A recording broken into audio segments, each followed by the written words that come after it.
I'm Karen Hoyt, Marketing Director at Shasta Regional Medical Center, and we're proud to be part of the conversation that the Forum at KIXE is bringing to our community. Shasta Regional has been around for more than 60 years supporting our community, and we would like to invite you to be a part of the Forum on KIXE. Together, we can support the community that gives us back so much. Thank you.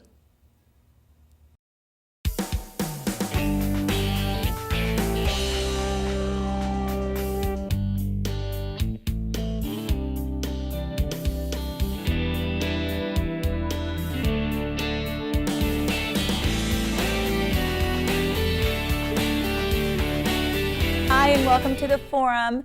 Thank you for watching. I'm your host, Ashley Tate, and here with my co-host, Christy Largent, and our guest today, America's divorce coach, Faydra Koenig. And I have the easiest job ever because all I have to do is read her book, and it's for upside down women and for men. And I think that is the coolest book ever. So Thank you. Excited about having you here. Thank you. I'm glad to be here. And so it said that you are the best divorce advice coaching ever. Apparently, that's what Dr. Anthony Karam thinks. Yes, I like that. I like that.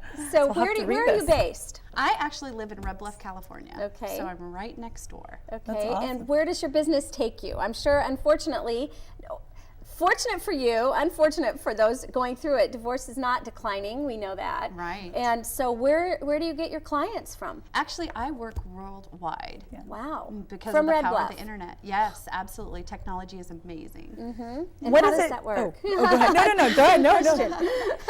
What do you? Oh, go ahead. Did you get it out?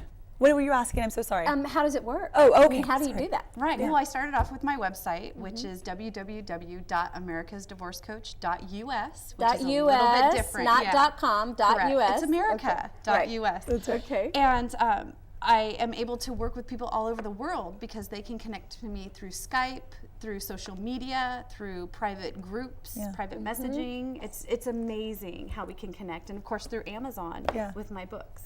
And what do you do as a divorce coach? Like, what would you get if you're a divorce coach? Because I'm not divorced, client. so what would I? Can I use you even if I'm not getting divorced? Yes, you can. I can help you prevent a divorce. I've had actually a number of clients who, after working with me, have reconciled. Oh, I love that. So, and that it's a big misconception that I'm pro-divorce. Yeah. That's not the case at all. Yeah. My ideal client is somebody who maybe is being told they're getting a divorce. Their spouse has said, this is something that I want, and they are blindsided. Right. And they're having to make these amazing decisions quickly, and it's really painful because you're actually going through 3 divorces. Really? You're going through a legal divorce, which we all expect. Yes. We're going through a financial divorce. Right. But the biggest one, and the one that lingers on, is the emotional divorce. Right. Yeah. And you know, you can be legally defined as single in the courts, but not be emotionally divorced from your spouse. That's interesting. So I work with people to avoid these major pitfalls and help them make decisions that, you know, their sister is pointing them in the emotional direction. And their pastor, you know, maybe they feel a lot of shame, and so they're not making great decisions. And I help them kind of collapse it all. And navigate it all. And I mean, navigate really, it. it's like. And I love that you're coming to this from a place of knowledge on many different levels. So check out our website. It's really cute and interactive, and it's very informative. But I want to talk about it on the show here. Sure. What are your, tell us how you got into this whole thing. Okay, well, there's 2 ways that I can quantify that. Okay. My background is in psychology, and I have a master's degree in conflict resolution and mediation. So my trade in that way would be, I've been through the mental health background, but also in the courts, people who are going through mediation. In California, we use mediators when we go through divorce. So I have a lot of background about what's going to happen in court. Right. You know, what's going to happen about Oh, custody. that unknown is so scary. It is. Yeah. It's petrifying. It's not even scary. It's petrifying. And what you're going to do with your kids. Correct. I mean, and all there's that so is many huge. myths. You know, there's the myth that women always get custody. Right. Men always have to pay women. These are not true.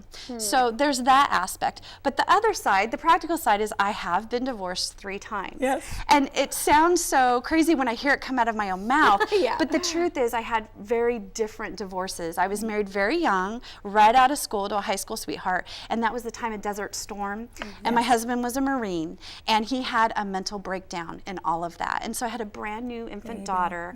And I was finding myself divorced before most of my friends had even been married. And back then, I just didn't even have the emotional capacity to think like a woman, let alone, you know, so that happened. And then I got married again, and I was happily married for about 10 years. And it's one of those things, you know, I'm pretty funny, and I'm pretty practical and tell it how it is. That divorce ended because of infidelity. And my initial reaction was, I need your head on a platter. And I had a lot of anger. Something else, not just your head. I almost said that, but I was super bitter. And it's what I call a bitter baby mama. I was that girl. And I was all about, it isn't fair. How come they have a life? How come she has my life? And there was there were 5 kids involved. We owned businesses in town. So it was traumatic. But you know what? I went through it, and I realized I contributed.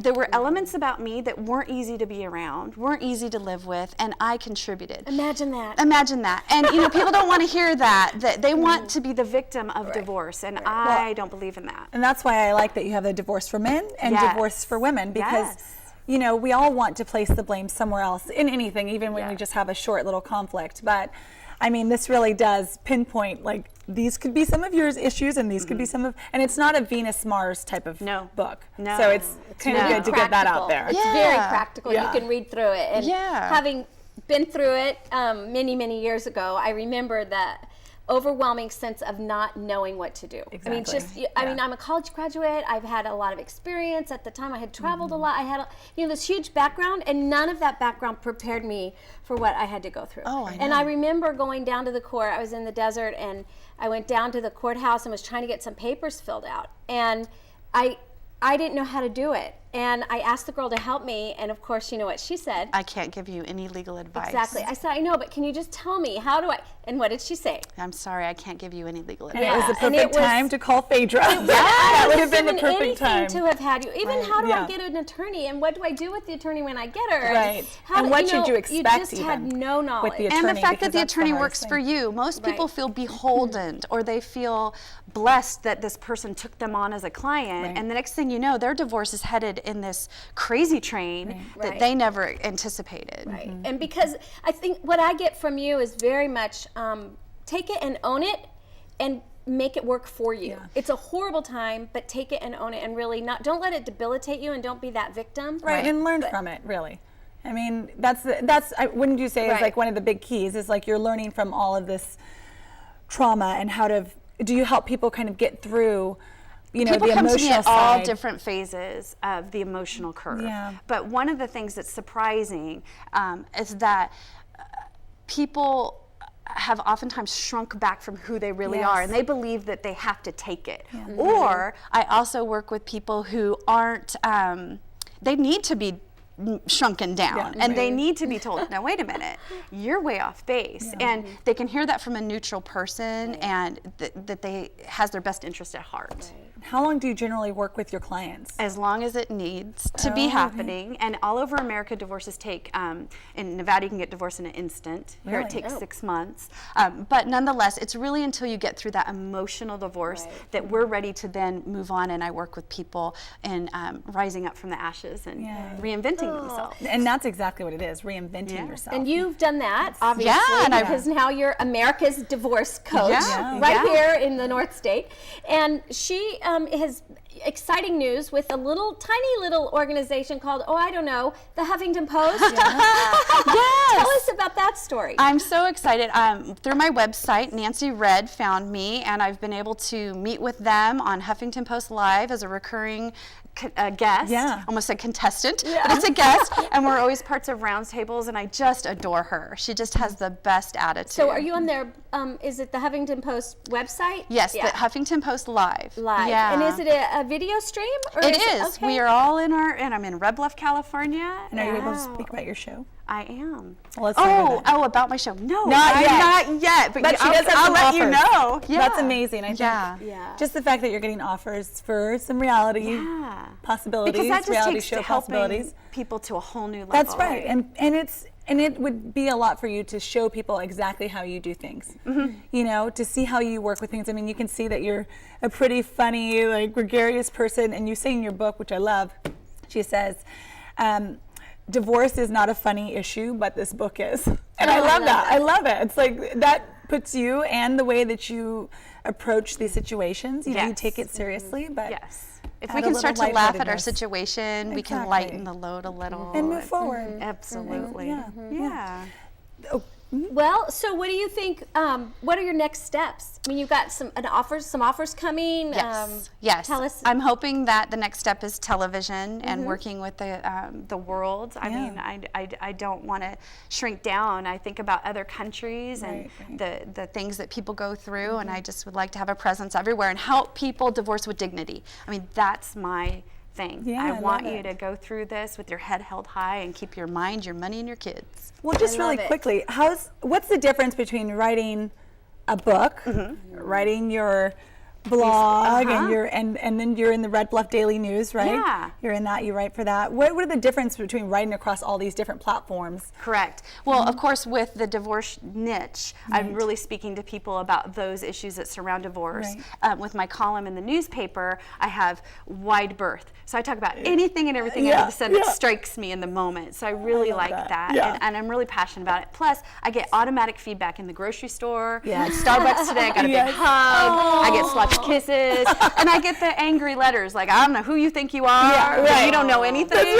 So it keeps it real. You know? So that's good. So it's all different, you know, the type of feedback. And of course, blogging, that is, I have a blog called snarkyevolution.com, and it's me unleashed. I love it. It's snarkyevolution.com. Okay, I'll have to check that out because I want to see you unleashed. I think that'd be a lot of fun. So the neat thing is, no matter where you are, no matter where you're watching this, you can go online. You can go visit her website at americasdivorcecoach.us and find out all everything you'd want to know. Well, at least a start on what you'd want to know about Faydra, because it's really, I think it's helpful. And I guarantee every viewer of this program knows, if they're not divorced, they know someone who is or has gone through it or has been part of it or has looked on it from the outside and not known how to help. Right. And it doesn't matter where you are. You could already be along in the process, and I can still get on board and help you. You don't have to be at phase 1. Or even people who are, there's a lot of people who are considering because they're at a low point right now,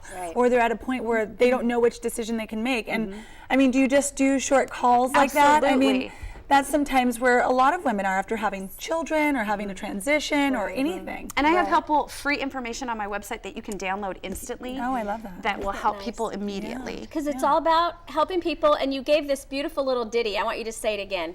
Helping people go. Keep their mind, their money, and their kids. I love it. Now, I don't know, how do you keep your mind and your kids? That's one question.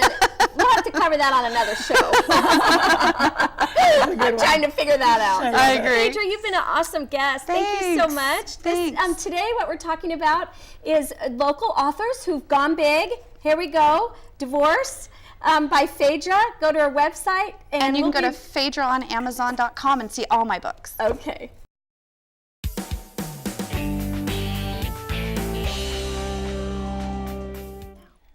Hi, and thank you for joining us on the forum. I'm your host, Ashley Tate, here with our co-host, Christy Largent, and our guest today, Tina Gowers and Tina Smith. And I know that doesn't make sense, but Tina Smith is her real name, and her pen name is Tina Gowers. And so we're here speaking with her. I call you a science fiction author?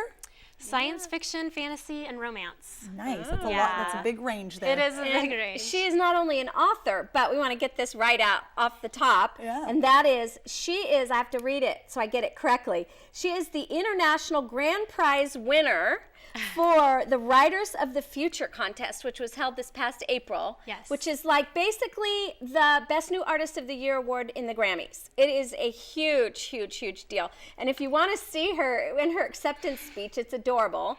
And her statue is like huge. I didn't bring it because I was afraid it would totally block me out. So it's huge. But you gave a very nice acceptance speech, and it's all on her website, which you can see. It is.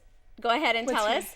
I have a couple different websites. So I have tinagower.com, which is my author website, and then I have smashedpicketfences.com, which is where I sort of blog and get out random thoughts.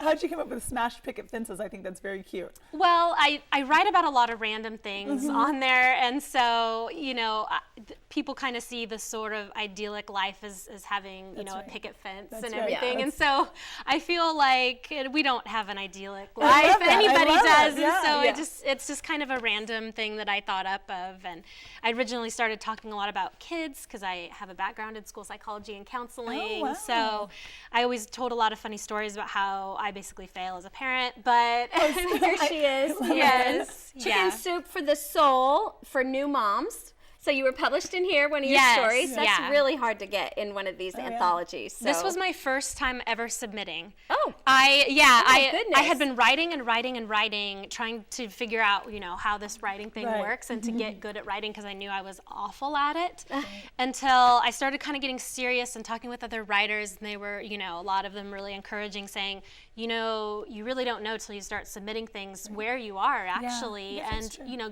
start getting used to the rejection. So I sent one out, and I didn't hear for like 9 months, and I thought, there's my first rejection because I didn't hear anything. A lot of nonfiction, you don't get anything; they just don't call you back.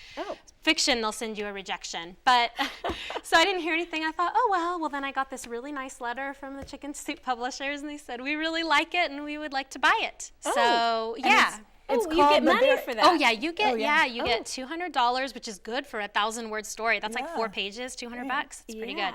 Especially since I think I wrote it in less than an hour. Oh. And then you get several free copies of the book, so I was able to give it out to family members. Oh, that's neat. And so this is about the first haircut. Right? Your son's first haircut. Which is always a special It's a comedy, obviously. And a horror. So how did you start writing? With your background not in writing, apparently, right? No, actually, and I was awful at it, and I think every teacher that I had at Wairika High School was just like, well, you probably won't be a writer. No, I mean, in a nice way, just, you know, kind of eat like. your heart out. Yeah, I know. Maybe that's how I'll get anything done. Somebody tells me I can't, I'll just go do it. Exactly, I love that. So, you know, I had a lot of spelling and grammar errors, and I could not figure out how to put together a sentence. And so, you know, and I went to college, and I was in remedial English, and, you know, they worked a lot with me. I went to every single help I could find. Well, we have to back up just a bit because the reason that she was having all these issues is because she was dyslexic. Yes. And writing kind of became an empowering tool for you, right? It did. And you know, it was before that I kind of just accepted that I probably wasn't a very good writer. You know, that's as just many of us some of us can't do fashion, some of us can't do, you know, and I was thinking, you know, that just part of my personality or something, and even though I love to read and I love thinking of characters, maybe this just isn't for me. And it wasn't until I was getting my master's degree in school psychology and counseling, so I was testing kids for learning disabilities like dyslexia, and one of my professors, you know, and I have a brother who's dyslexic, and actually everybody in my family has a degree of dyslexia in some way. So it's a dominant gene. Yeah, it's hereditary. So he basically sat down and said, you know, from your writing and how, you know, we can see that you're intelligent, you're scoring really high on the test. Your writing portions are obviously there's some sort of something is misfiring here. Have you ever thought that maybe you are in fact dyslexic? Oh, good heavens. Wow, you didn't find this out until you were in your master's? I kind of like thought like, well, maybe I am, but it's one of those things where you're like, I'm just not trying hard enough. I'm probably just lazy. I probably could work harder, you know, and I had like sort of told myself that. And when he said that, it was like, it was definitely the gates opened. It was like, because I had access to all these tools as a school psychologist on how to fix what was really wrong. And I did. And it was like night and day from going from just a struggle to the words just like flowing from, so.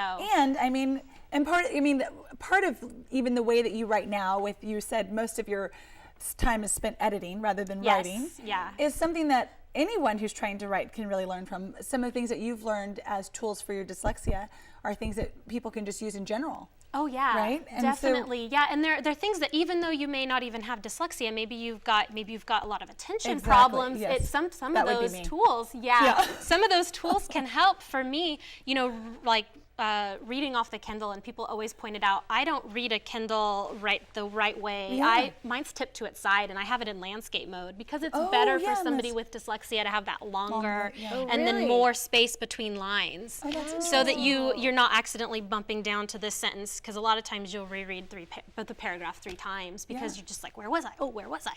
And it also kind of makes you money, because don't you write about characters in your book about they have problems. They do. You capitalize on it. Hey, yeah, that's great. I did. So, I spent a lot of time as a school psychologist working with children with autism, and it's just a very, very fascinating subject for me, people that have a lot of sensory integration issues. Yeah. So this particular story that I won with, that got all the attention, the grand prize and everything, is about a gentleman with autism who archives the memories of homicide victims. And he gets pulled into a mystery when he finds one that's incomplete.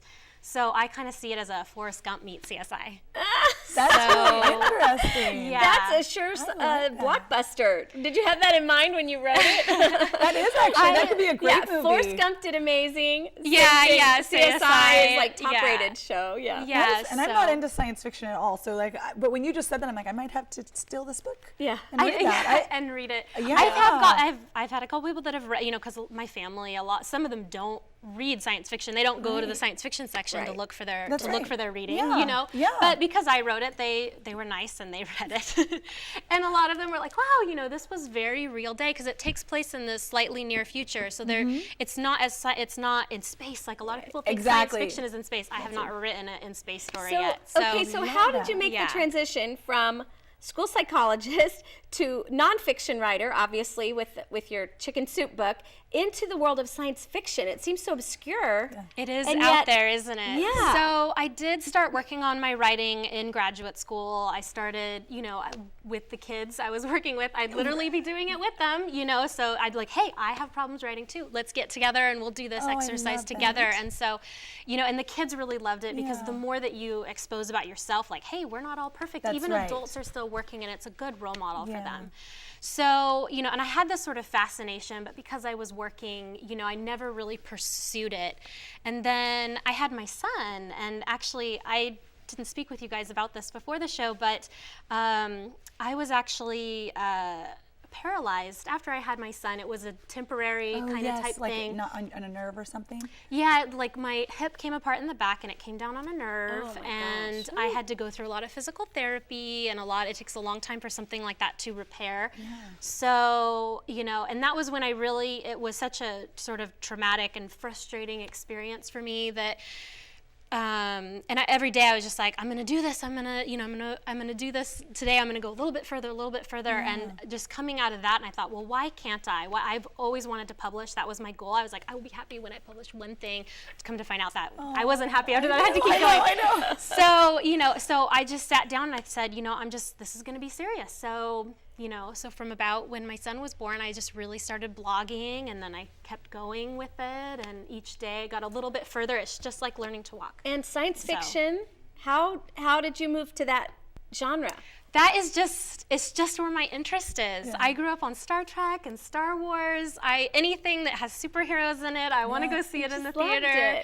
Yeah, I'm just a huge fan. And the romance thing is like, if it has a little bit of romance in it, I will read it no matter what genre it is. If you promise me that 2 characters are going to fall in love, I will read it. Yeah. So it was just something, an interest. Like if I was going to go to the movie theater, I would watch a science fiction, a fantasy, or a romance. That would be the thing I would pick. And so those are the types of books I read. I was just naturally attracted to it. So there you went. And now what are your next steps?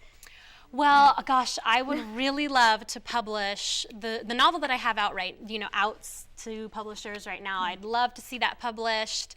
It's sort of based off of the story that I published in Galaxy's Edge. So is this a fan book? This is a professional magazine. Okay. So it pays pro rates. It's edited by Mike Resnick, who's probably one of the best editors in the field.